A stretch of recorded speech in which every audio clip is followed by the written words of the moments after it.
From WBRN Radio in Boston and on the Boston Red Network.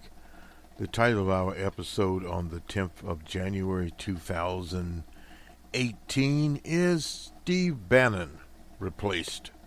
If you recall the rallying cry of the alt-right movement when they marched into Charlottesville, Virginia, the home of the University of Virginia, was they will not replace us. That was their rallying cry. They will not replace us. They were talking there about liberals, progressives, Jewish people, and anyone else they could malign, including African Americans, Latinos, immigrants, etc. But what has happened here is a bit different situation there. The head of alt-right, the head alt-righter, the person that was named an advisor by DJ Trump, Stephen K. Bannon. Bannon was the racist in the Trump campaign. He was the chief strategist for the America First program that Trump is still trying to spread across the land. What happened to Stephen Bannon is a very interesting situation. First of all, Bannon outlived his usefulness to the Trump operation, which one has to understand this whole Trump operation, and we'll get to Bannon and Bert Barr in a minute here. But, we'll do Bert Barr first. Bert Barr was basically propped up by the Mercer clan family, Melissa Mercer and her father, some multi-millionaire right-wingers. This is not unusual. There are many multi-millionaire right-wingers out there. When you move the money to the 1%, you thus create these people. And they've been using billions of dollars to keep these right-wing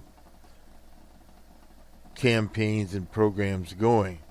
And they have set up even an infrastructure, a so-called quasi-intellectual think tank operation with Heritage, Cato, and various others. They are funded by the right, but what they do basically is they come up with policy that they feed with a I won't say silver spoon. It's no doubt an alloy, a cheap alloy, not even aluminium. Combination of who knows. Anyway, nonetheless, that is fed to the Republicans in Congress that these billionaires and a few millionaires fund. Like little Tommy Ryan and the rest of those characters. There's an amazing number of Republicans that are chairs of committees that are resigning this year. Why are they resigning? The handwriting is on the proverbial wall. They're about to take a big fall, and Humpty Dumpty will go into 50 different pieces. This is beyond Steve Bannon. But Bert Bard became very popular, had 35 plus million people visiting the site. Now it's down to 16 million and counting. But what happened there was with this site and with alt-right, with them demonstrating out there, bringing out these old relics like Ann Coda and various others going into Berkeley for publicity-seeking situation. And that is all on the heels of an incredible racist campaign against the former President Barack Obama, with the birthers movement there and Donald Trump taking it over. This was all for PR reasons, to bring these racists into a consolidated campaign. Thus, you had the Trump campaign based upon that and the funding. So this is where Bert Bard came in. They came in as the stormtroopers, the keepers of the line, so to speak. And Bannon came in with this Make America Great campaign, It's something the Republicans have run a version of it since Tricky Dick Nixon. And basically it was the same scheme. But it had to be modified, and most people don't realize that, for 2016, because 2016 was not 1968. It was not 1948 when Strom Thurmond came out there, and you had the Klan and apartheid running willy-nilly. Nor when Ronald Wilson Reagan came out of California with his base down in Orange County and the Birches. You don't hear that name anymore. Orange County now is a majority Latino county. California is no longer the home of Republicans like Ronald Reagan. They've all went out to pasture, to, as they say, the pearly gates. They are gone. The state has completely changed. Jerry Brown, who was in power in the 70s as a moderate conservative governor, is back. This is his last term and he will retire. But that whole landscape has changed. So what has happened? Well, we've seen shifts happening here to the Rust Belt. Now the Rust Belt is increasingly losing out. We noticed today, and I'll take this to congratulate the Alabama Crimson Tide of the 2018 college champions. There, they beat the Georgia Bulldogs 26-23. A remarkable game. I thought we'd not see a game as remarkable as that particular game after the game between Oklahoma and Georgia. But this was a game that went into overtime, and of course in college ball, the teams have equal opportunity to score. They were tied 20-20. Georgia scored first 23-20.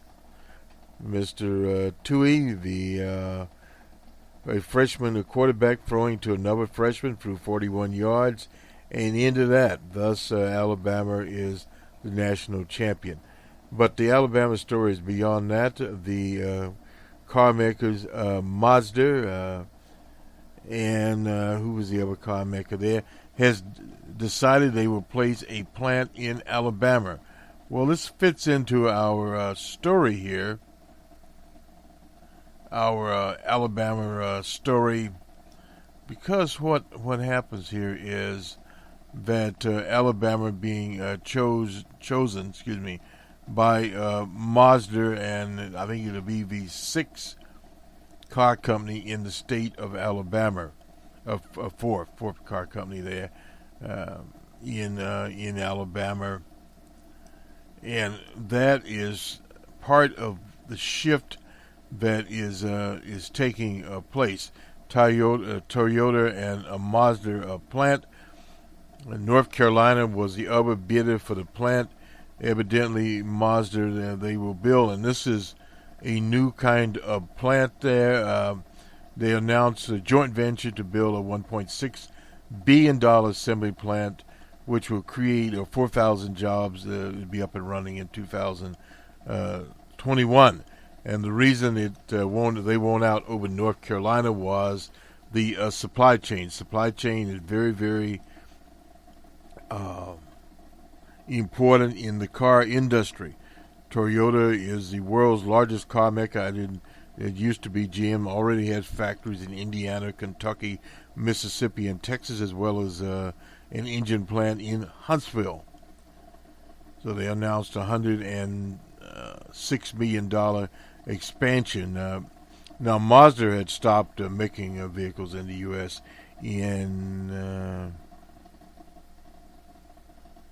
2012.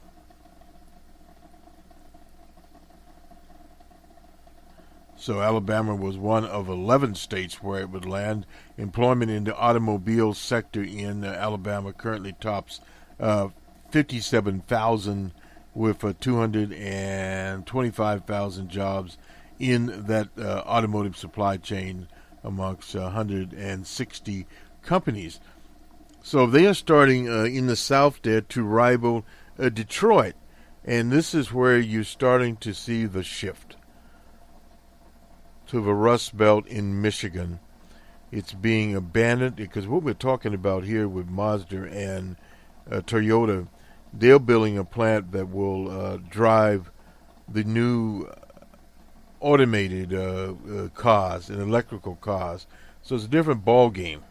So as we see these shifts in places like Michigan, in places like Ohio, in Pennsylvania, those shifts will continue. And as they move to much more favorable climate and what they call a more favorable business climate, that in itself will be changing, because what happens basically in the industrial capitalist system, and this is germane to what happened to Steve Bannon,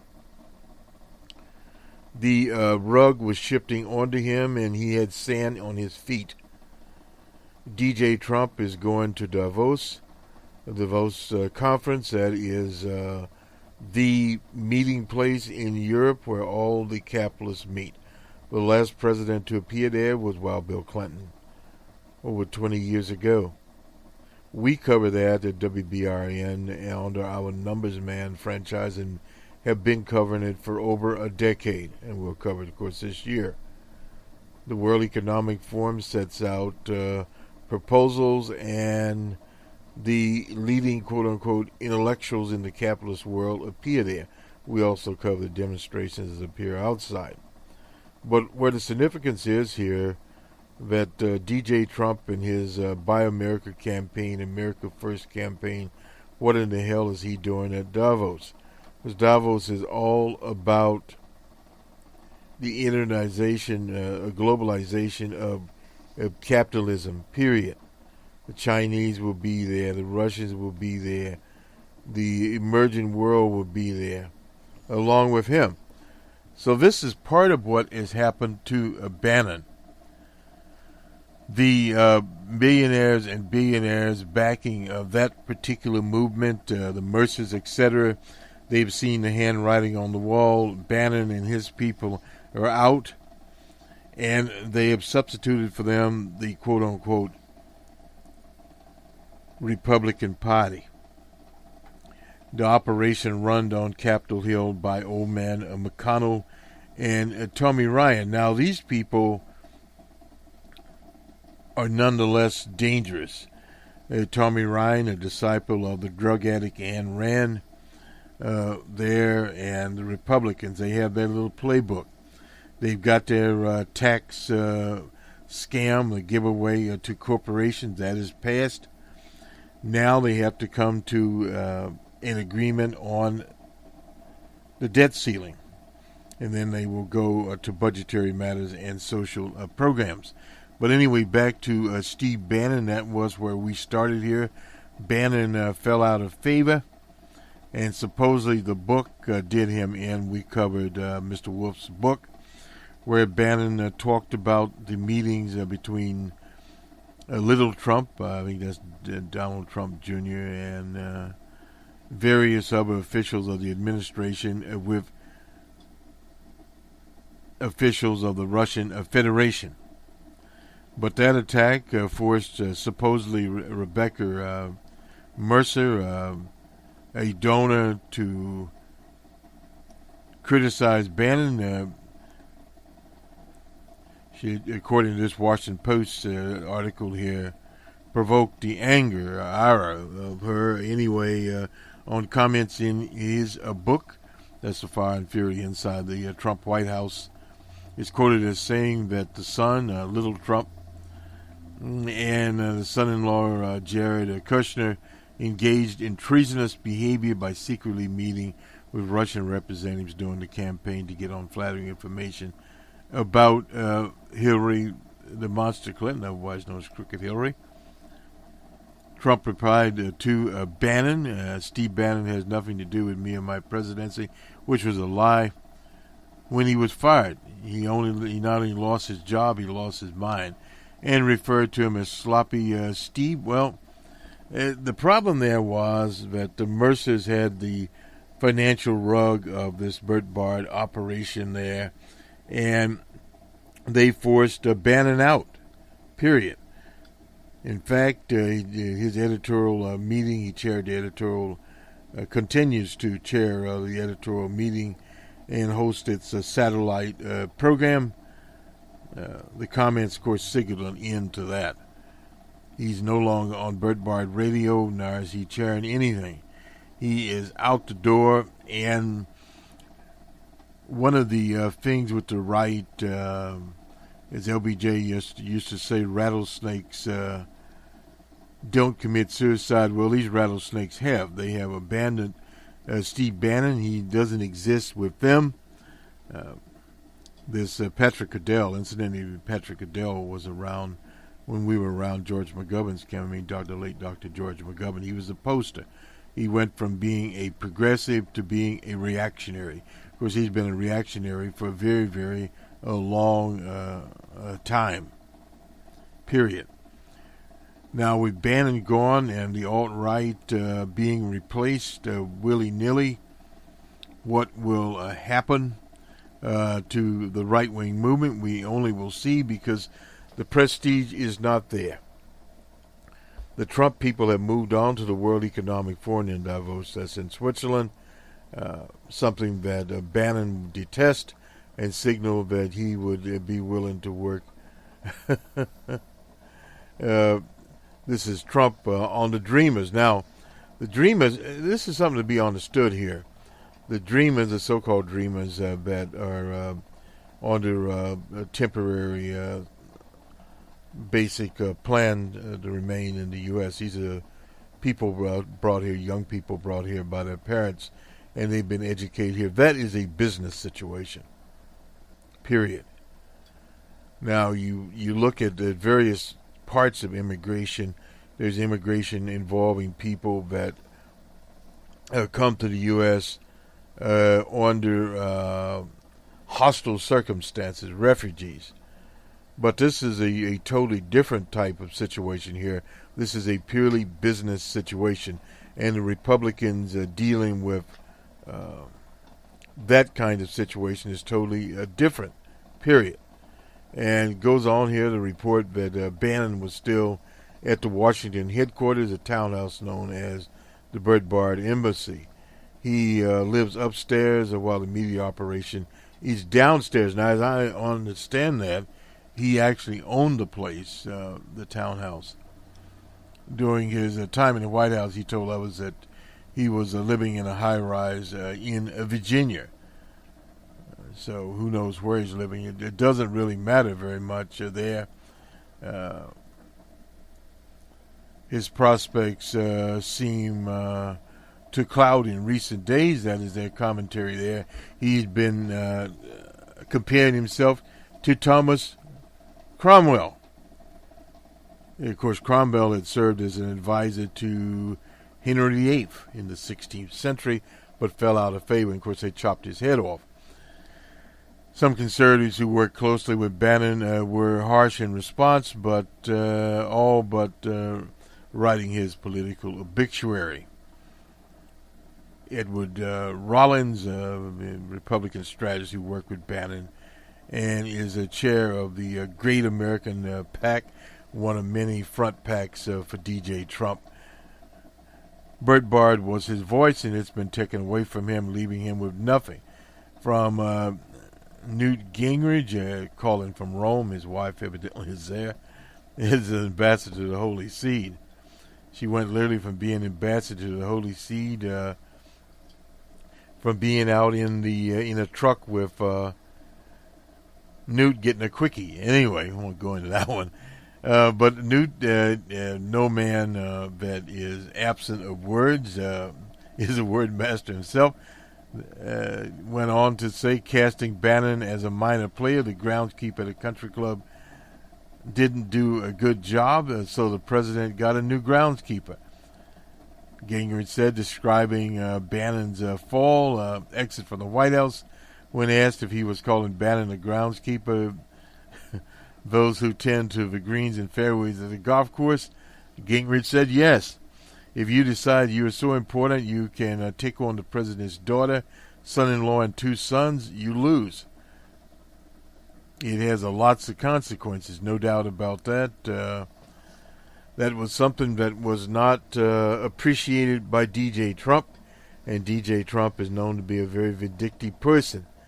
The whole of the Breitbart place could say, Bannon said, "I'm proud of what Breitbart team has accomplished in such a short period of time in building our world-class news platform." Bannon had nothing to say on Tuesday. We're on Wednesday now. So Steve Bannon has, as they say, rode off into the sunset. So he looks to try to get something going. The Mercers were responsible for Bannon's place there, vice versa. Bannon introduced them to this Andrew Breitbart, who in 2011 helped persuade them to invest $10 million in the venture, which Breitbart literally dropped dead. And Bannon took over the operation there and moved it from a third-rate site actually to a site where conservatives would go. Now, these Mercer characters sponsored Lying Ted Cruz. This is a very important situation because Lying Ted was taken out by DJ Trump and labeled Lying Ted. So all of these snakes in the same pattern. Bannon pointed out, described Breitbart as a platform for the alt-right. We've already covered that. 37 million unique visitors, readers there a month. And he had various writers there at Breitbart, including this Milo Yiannopoulos, who predicted both a rapture response from Breitbart readers and hippie criticism elsewhere for comments about African Americans, Muslims, and gays. Bannon sought to assess his political muscle, by assembling like-minded characters there. He took on the campaign of Judge Roy Moore. That went south on him. And Yiannopoulos also turned out to be a liability when a video of him appeared to endorse sexual relationships between men and boys. Breitbart ended its relationship with him, so that was one other character that went down. And according to ComScore, the Breitbart site is now down to 15 million. So if my arithmetic is there, they lost they were at 37 million. They lost over 20 million people. So in other words, Mr. Bannon has been replaced and rudely replaced. Where Bannon ends up, no one literally knows. And we were looking at Breitbart today, as columnist says, Sony Johnson. If Oprah combines an economic message with a cultural message, the GOP won't have a hell of a chance in 2020. Johnson offered her analysis of Oprah Winfrey's political potential on the Monday edition, and it's on Sirius XM, Breitbart's News Tonight, hosted by Breitbart executive director Bannon and editor-at-large Rebecca Mansour. Anyway, that was on, what was that? We said Monday night. But Steve Bannon is no longer there. And there was some discussion, I noticed some people discussing Oprah Winfrey and her chance of a presidential campaign. Well, she has an excellent chance. There was someone writing from one of the news sites that was being quoted there about Oprah Winfrey and where Winfrey would go with a presidential bid. Well, she has as good a chance as anyone else. Where she does have an end, obviously, is she has the financial wherewithal and the ability, if she were to start early, to get a staff together and say go to Iowa and those kinds of places. This is what the right-winger Johnson is talking about here on the Patriot channel. What is it? 125. They are on. Of course, they will be, as they say, mine is Steve Bannon there. But as far as Oprah is concerned, well, Oprah starts in those states. In states like California, the heavy industrialized states, relying on the followers of O.J. Simpson. She could make it work for her. Now, this character, I want to say he's with The Intercept, but whatever he was with, was talking about such candidates as Twitter King Booker, the former mayor of the urban ghetto at the time, and it has improved under Mayor Baraka. But nonetheless, he's now a senator there. Some people see him as something. We see him as a zero. But there are various other Democrats there run into some problems. Gilbert of New York had run into some problems trying to push out Al Franken. There's some donors have now started to rebel against Democrats that pushed Al Franken out. Al Franken, after he was forced out, was still at 50% in Minnesota. So that brings some problems up there. The people at Charlottesville, Virginia, were talking about that. They said lean Democrat, but Ms. Smith goes to Washington, may not go back on a re-election. That would be later this year. And part of the problem that she has is donors' rebellion, one thing, but also follows Al Franken. There'll be other choices there. And even if she were to win a primary in a general election, that is close enough, we'll say within 10%. That's the way we're modeling it at this point in time. And she has a 4-point lead. If she doesn't have a 4-point lead, if she's behind by 5 or 6 points, she's toast. That seat in Minnesota is toast. So that's something that the people have to be very, very cognizant of, these grandiose mistakes. And on the other hand, there's another action there in Minnesota with Garrison Keillor, who criticized the action against the then Senator Al Franken. He is in mediation with the public radio station there. They could not just push him out of there willy-nilly. He helped build a station since the 70s. He had an independent production company, and they cannot rewrite the history.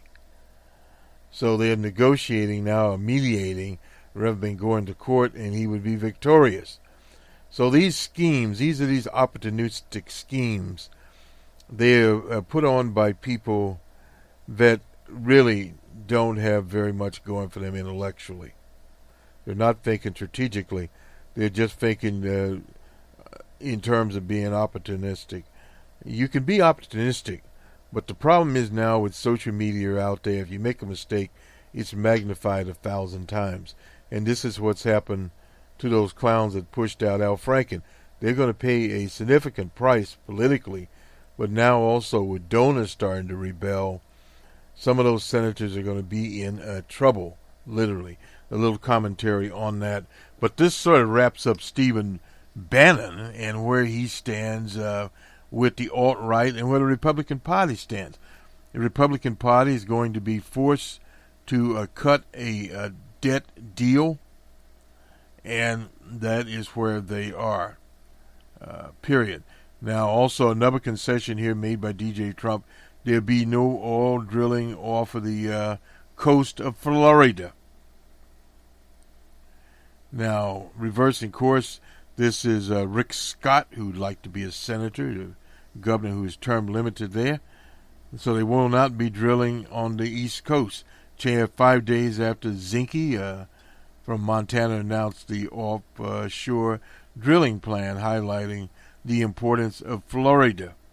Now, that's a state that is 29 electoral votes, was narrowly won by DJ Trump.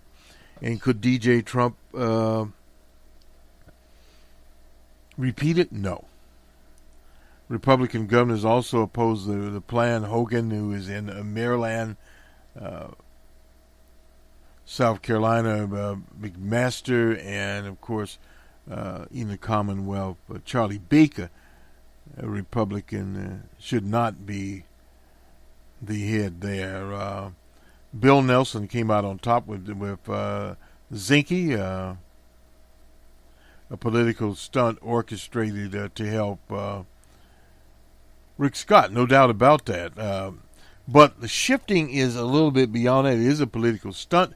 Old Zinke said with 47 lease proposals all for the nation's shore from 2019, 2024, 19 sales would be off of Alaska, 12 off of the Gulf of Mexico, and 9 in the Atlantic, and 7 in the Pacific, including 6 off of California.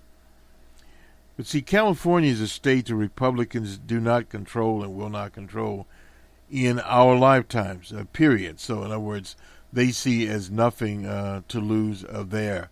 Let me just finish up one other thing. This is from the Washington Post. Series of mysterious attacks against main Russian military bases in Syria, including one conducted by a swap of armed miniature drones, have exposed Russia's continued vulnerability in the country, despite recent claims of victory there. The most recent unusual attacks, more than a dozen armed drones descended from an unknown location into a Russian base. Russians said they shot down 7 of the 13 drones using electronic countermeasures there. Drone attack, however, came less than a week after 2 Russian servicemen were killed with mortars. So, again, this is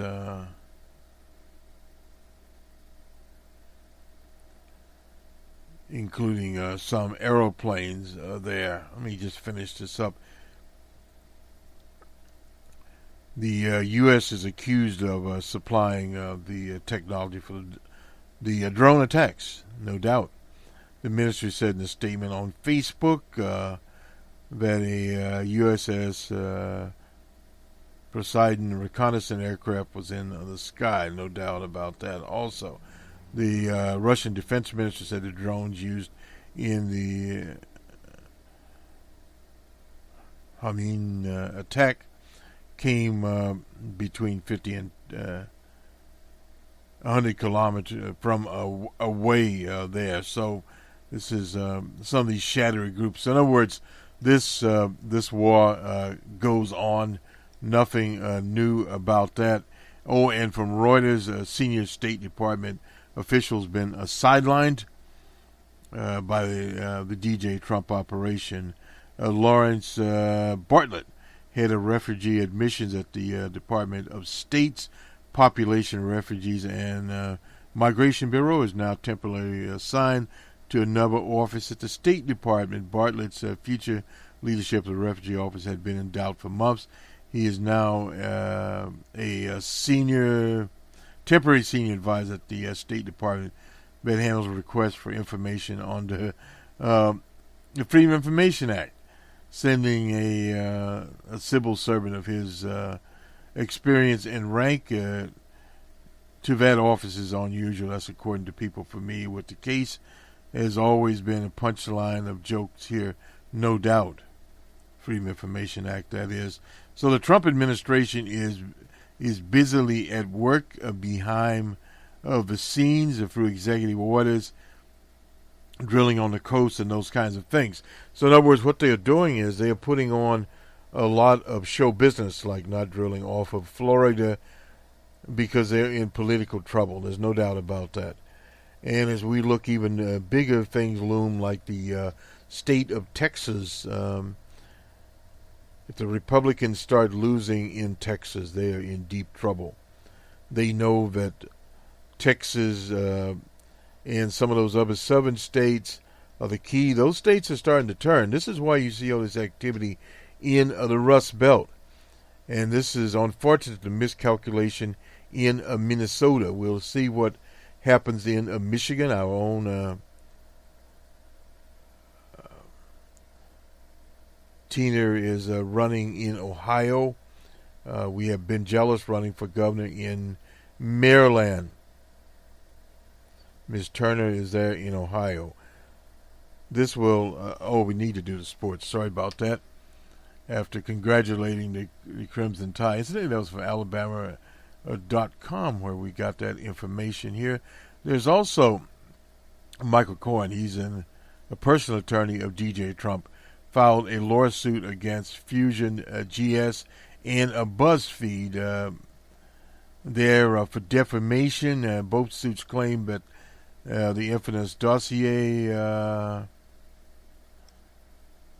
scalicious but confirmed allegations of collusion between members of the Trump campaign and Russian agents compiled by Fusion and later published by BuzzFeed contained false and defamatory allegations that result in harm to his personal professional reputation, current business interests, and impairment of business opportunities.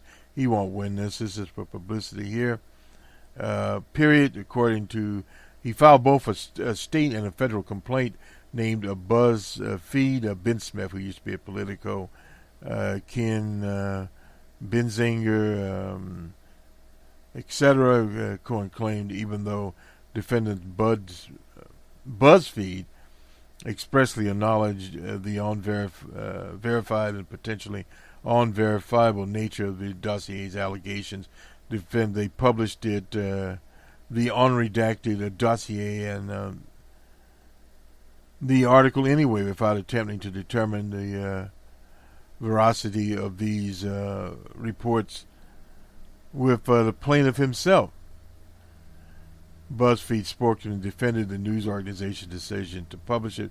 The dossier is and continues to be a subject of active investigation by Congress and investigative agencies.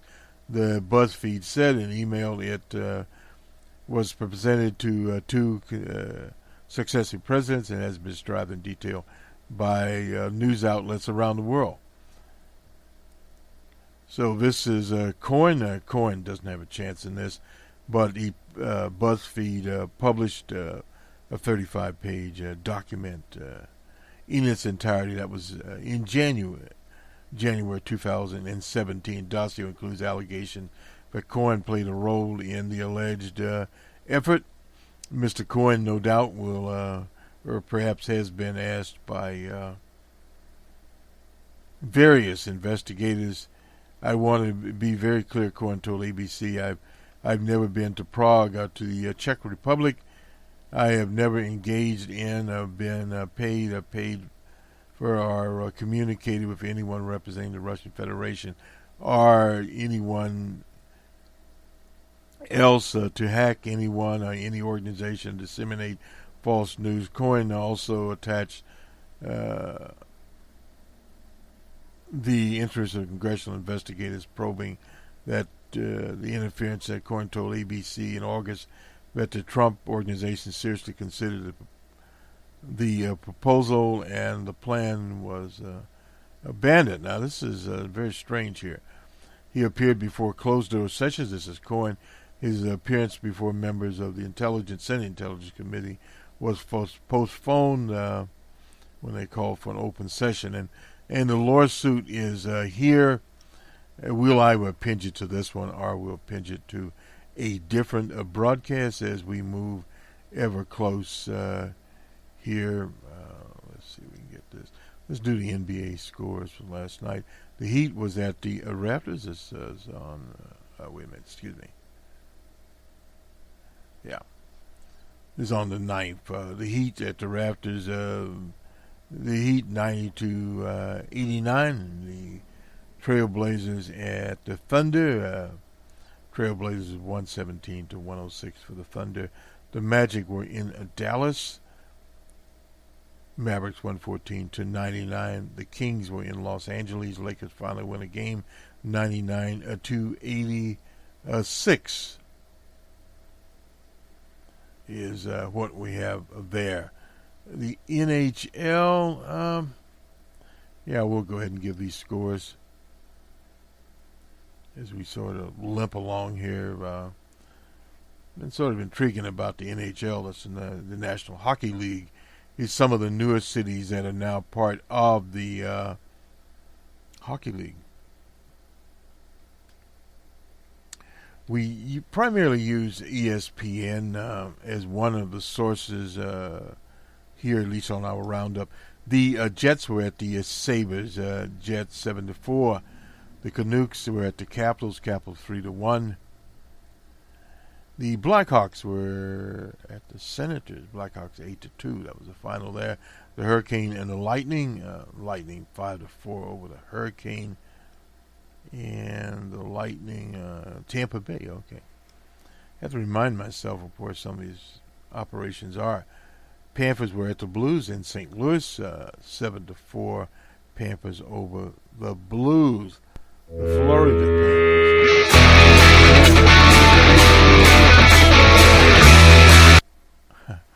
Oilers and Predators. Predators 2-1 over the Oilers. Predators of Nashville, the Edmonton Oilers there. Who's there in the oil business, I suppose. Anyway, this will do it for us. Our episode on the 10th of January 2018. Steve Bannon replaced.